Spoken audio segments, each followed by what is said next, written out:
the 3 phrases that you should be saying daily to help build confidence in your athletes.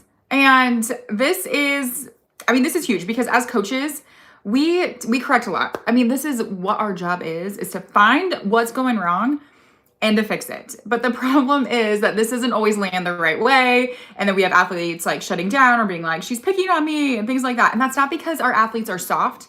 Some of it's with, in regards to research and what we can be doing better in order to communicate.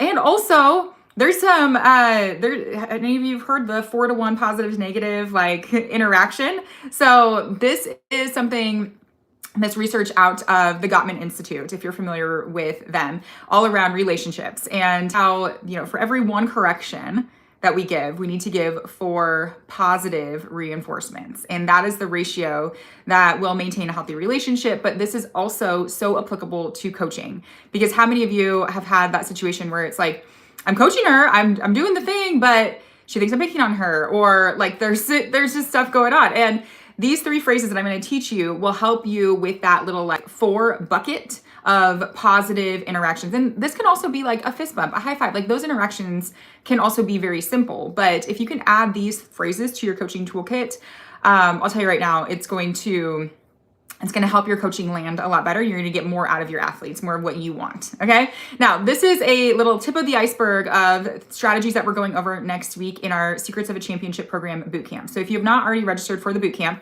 registration is open until tomorrow. We kick off on Monday. So I'll make sure the link to that is in the description, in the chat as well. Each of those 4 days, we are going live for 20 to 30 minutes, replays available, and we'll be going into one system that will help you build your program. So things around communication, around leadership, around team chemistry, and then the systems that make a championship program run. Because if you're just winging it and you're just hoping things kind of end up how they're supposed to, it probably won't. Championship programs are not built on hopes and prayers, okay? They're built on system strategies and a really healthy team culture. So we're going over all of that next week. All right, let's get into the phrases for today that will help your athletes with their confidence. It'll help your coaching land better, all those things. Number 1, I loved the way you. Now, this is a great phrase because immediately when you say it to an athlete, I loved the way you, their ears are going to perk up and they're like, you loved the way I what? What did I do? Okay. And here's the other thing is that when you emphasize things, you're going to get more of that thing. So if you want to see more communication, you want to see more whatever it is, you want to see more angles on the platform, you want to see whatever it is in your sport, whatever you emphasize, you are going to see more of. So when you say, I loved the way you called for that ball nice and loud, right? I love the way that you angled your platform to the target. Like all of that is going to be the thing that signals to your athletes like, oh, I'm going to do more of that because I got some positive reinforcement about it. So here's the formula. I love the way you, and then insert the specific behavior. If you want to add in a little correction after that, you can say like next play, like that, whatever you want to see next. Okay. So I loved the way you angled angled your target to the platform. Next time, I want to see if you can drop your shoulder faster. Okay. So it's giving them a little challenge, but you've led with that connection of what you want to see more of. All right. So that is phrase number 1. Okay. Phrase number 2 is very simple. Three words. I see you. Okay. I see you. This costs nothing. It's very simple. This is for the athlete that's like grinding in the background, maybe isn't often noticed, the one playing through something that you know about, that's hard, that maybe nobody else noticed today. I see you. Okay. I see that you're working hard even though you had a tough day. Okay. That little, like, I want you to imagine that your kids are, your athletes are walking around with these like emotional piggy banks. Okay. And you're filling the bank. And one of the things that does that is that phrase, I see you. When they notice, when they're like, oh, she sees me like as more than just an athlete, just like she's noticing me. Okay. That's going to fill that emotional piggy bank so that when the correction happens later, it lands better. Okay. So I see you. That one is simple, connection before correction every time. All right. The last one, this is more of a reframe. It's I notice or I noticed. All right. Most of us call out what is not happening. All right. Which is fine. Like we want to be direct. Clear is kind, as Brene Brown says. So we don't want to like beat around the bush, but a lot of us are just like, you're not getting available. You're not tossing the ball high enough. You're not keeping your elbow high. You're not pressing on the block. You're not doing all of these things. Okay. But if we can shake that up and instead say, hey, I notice when you get all the way available past the 10-foot line. Okay, when you get all the way, you get kills and nobody can stop you. I notice when you toss the ball above your hitting hand, you actually get a lot of aces, okay?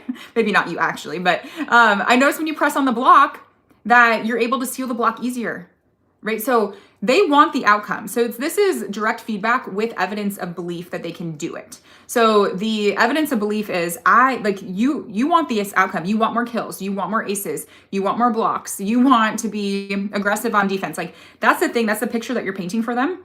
All right. And the thing that's going to get you there is this thing that you want to see corrected as a coach. You want to see them get more available. You want to see them toss the ball higher, like all those things. And that is the key to unlock the thing that they want also.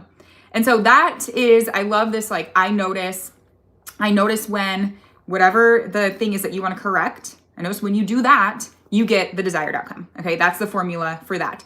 You can also add in a little bit of challenge, right? Like, so, hey, in this next drill, how many times can you do that?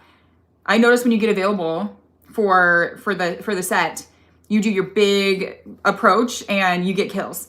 Let's see how many times you can do that in this next drill. I'll be counting. Okay, and you're gonna see her work hard to do that. So I love that reframe of I notice. Okay, it's direct feedback with evidence of belief. All right, let's wrap it up. So the three phrases. Number one, I love the way you. This tells your athletes exactly what they need to repeat. You will get more of what you emphasize. Okay, I see you. This is simple individual connection that makes them more coachable. And then I notice. This turns correction into ownership. Correction and ownership. That's great. And then together we can hit this kind of positive, this 4-to-1 positive to correction ratio that we know is really supportive for our athletes. Again, I put that like on my whiteboard, 4-to-1. I put it on a clipboard just so I'm like, okay, how can I like make sure that I'm investing in their emotional piggy banks before I am correcting? So the right words, the right culture will lead to the right performance when it matters. And this is, by the way, this is not soft coaching. This is not beating around the bush. This is the language of championship programs. All right. When you can adjust your language just a little bit, you're still coaching, you're still correcting, you're still, doing all of those things, but you're going to get more out of your athletes by doing it this way. Okay. You're also going to get them to actually make the changes that you want them to make. And this is just a preview of something that we're going to go deeper into on day 2 inside the Secrets of a Championship Program bootcamp for coaches. So if you're a high school coach, even if you're a middle school coach, you're going to want to join us next week for this. On day 2, we're talking about the role clarity blueprint, specifically how to communicate playing time and roles to your athletes, because that's huge. I mean, how many of us have been in this situation where it's like all this drama is being created because this player either heard something different than what you said, or they're creating a story in their head. And most of the time it falls back on us that we didn't communicate correctly. So we're going into that on day 2. Day 1 is actually around, it's called the chemistry code. So how to build team chemistry on your team without just relying on team dinners. So a lot of us just kind of default to that, and team dinners aren't bad, but they don't inherently build team culture or team chemistry.